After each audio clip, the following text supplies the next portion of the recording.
ओम नमो नारायणा। स्वागत है आपका पुरुषोत्तम मास महात्म्य कथा अध्याय 5 में।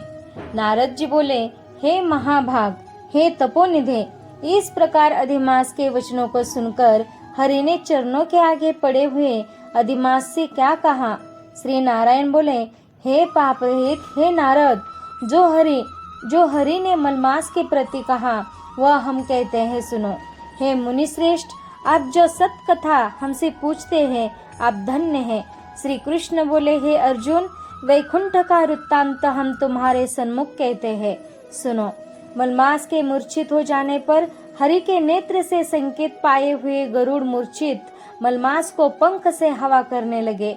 हवा लगने पर अधिमास उठकर फिर बोला, हे विभो, यह मुझको नहीं रुचता है। अधिमास बोला, हे जगत को उत्पन्न करने वाले, हे विष्णु, हे जगतपते, मेरी रक्षा करो हे नाथ। मुझे शरण आए कि आज कैसी उपेक्षा कर रहे हैं। इस प्रकार कहकर कांपते हुए घड़ी घड़ी विलाप करते हुए अधिमास से वैकुंठ में रहने वाले ऋषिकेश हरि बोले, श्री विष्णु बोले, उठो उठो, तुम्हारा कल्याण हो। हे वत्स, विषाद मत करो। हे निरीश्वर, तुम्हारा दुख मुझको दूर होता नहीं ज्ञात होता है। ऐसा कहकर प्रभु मन में सोचकर क्षण भर में उपाय निश्चय करके पुनः अधिमास से मधुसूदन बोले, श्री विष्णु बोले, हे वत्स, योगियों को भी जो दुर्लभ गोलोक है वहाँ मेरे साथ चलो, जहाँ भगवान श्री कृष्ण पुरुषोत्तम ईश्वर रहते हैं।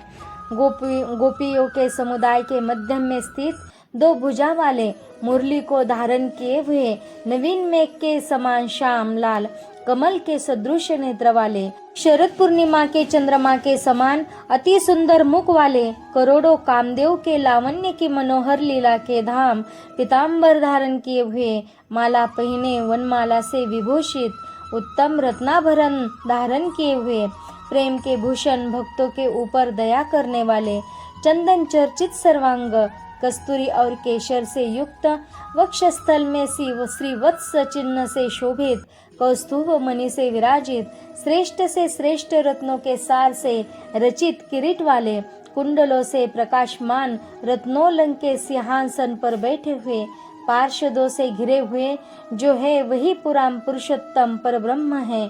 वे सर्वंतर स्वतंत्र हो है, ब्रह्मांड के बीच सबके आधार, परे से भी परे, निष्पृह निर्विकार परिपूर्णतम, प्रभु माया से परे, सर्वशक्ति संपन्न, गुण रहित, नित्य शरीरी, ऐसे प्रभु जिस गोलोक में रहते हैं वहाँ हम दोनों चलते हैं। श्री कृष्णचंद्र तुम्हारा दुख दूर करेंगे। श्री नारायण बोले, ऐसा कहकर अधिमास का हाथ पकड़कर हरि गोलोक को गए। हे मुने, जहाँ पहले के प्रलय के समान में वे अज्ञान रूप महाअंधकार को दूर करने वाले, ज्ञान रूप मार्ग को दिखाने वाले केवल ज्योति स्वरूप थे, जो ज्योति करोड़ों सूर्यों के समान प्रभा वाली, नित्य असंख्य और विश्व की कारण की तथा उन स्वेच्छामय विभु की है, वह अतिरिक्त की चरम सीमा को प्राप्त थी। जिस ज्योति के अंदर ही मनोहर तीन लोक विराजित है, हे मुने, उसके ऊपर अविनाशी ब्रह्मा की तरह गोलोक विराजित है। 3 करोड़ योजन का चौतरफा जिसका विस्तार है और मंडलाकार जिसकी आकृति है, लहलहाता हुआ साक्षात मूर्तिमान तेज का स्वरूप है, जिसकी भूमि रत्नमय है, योगियों द्वारा स्वप्न में भी जो अदृश्य है, परंतु जो विष्णु के भक्त से गम्य और दृश्य है। ईश्वर ने योग द्वारा जिसे धारण कर रखा है, ऐसा उत्तम लोक अंतरिक्ष में स्थित है। आदि व्याधि बुढ़ापा मृत्यु शोक भय आदि से रहित है, श्रेष्ठ रत्नों से भूषित, असंख्य मकानों से शोभित है। उस गोलोक के नीचे 50 करोड़ योजन के विस्तार के भीतर दाहिने वैकुंठ और बाएं उसी के समान मनोहर शिवलोक स्थित है। 1 करोड़ योजन विस्तार के मंडल का वैकुंठ शोभित है, वहाँ सुंदर पीताम्बरधारी वैष्णव रहते हैं। उस वैकुंठ के रहने वाले शंख चक्र गदा पद्म धारण किए हुए हैं, लक्ष्मी के सहित चतुर्भुज है। उस वैकुंठ में रहने वाली स्त्रियां बजते हुए नुपुर और करधनी धारण की हैं, सब लक्ष्मी के समान रूपवती है।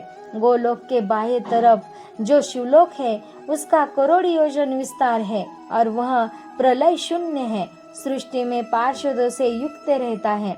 बड़े भाग्यवान शंकर के गण जहाँ निवास करते हैं। शिवलोक में रहने वाले सब लोग सर्वांग भस्म धारण किए नाग का यज्ञोपवीत पहने रहते हैं।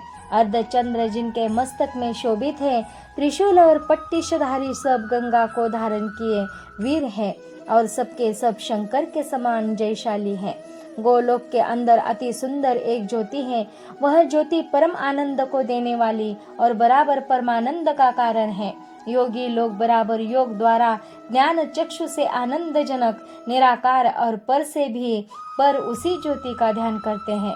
उस ज्योति के अंदर अत्यंत सुंदर एक रूप है जो कि नील कमल के पत्तों के समान, श्यामलाल कमल के समान नेत्र वाले करोड़ों शरद पूर्णिमा के चंद्र के समान शोभायमान मुख वाले करोड़ों कामदेव के समान सौंदर्य की लीला का सुंदर धाम, दो भुजा वाले मुरली हाथ में लिए मंद हास्य युक्त पीतांबर धारण किए, श्रीवत्स चिन्ह से शोभित वक्षस्थल वाले कौस्तुभ मणि से सुशोभित करोड़ों उत्तम रत्नों से जटित चमचमाते किरीट और कुंडलों को धारण किए, रत्नों के सिंहासन पर विराजमान वनमाला से सुशोभित वही श्री कृष्ण नाम वाले पूर्ण पर ब्रह्म हैं।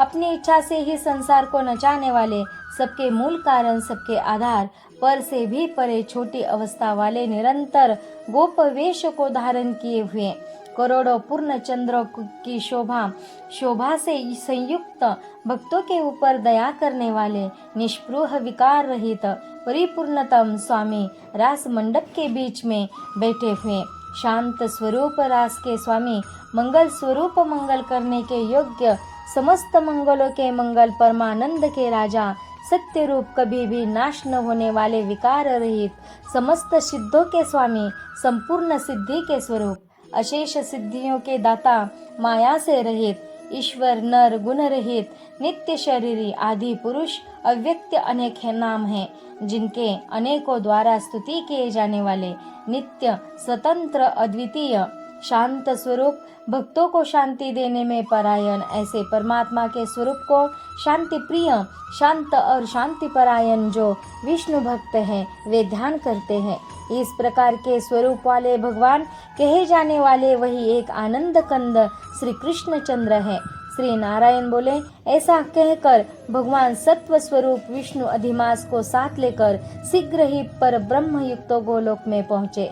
सूत जी बोले, ऐसा कहकर सत्क्रिया को ग्रहण किए हुए नारायण मुनि के चुप हो जाने पर आनंद सागर पुरुषोत्तम से विविध प्रकार की नई कथाओं को सुनने की इच्छा रखने वाले नारद मुनि उत्कंठा पूर्वक बोले। इति श्री बृहन्नारदीये पुरुषोत्तम मास महात्म्ये पंचमोध्याय। जय जय श्री राधे। ओम नमो नारायण।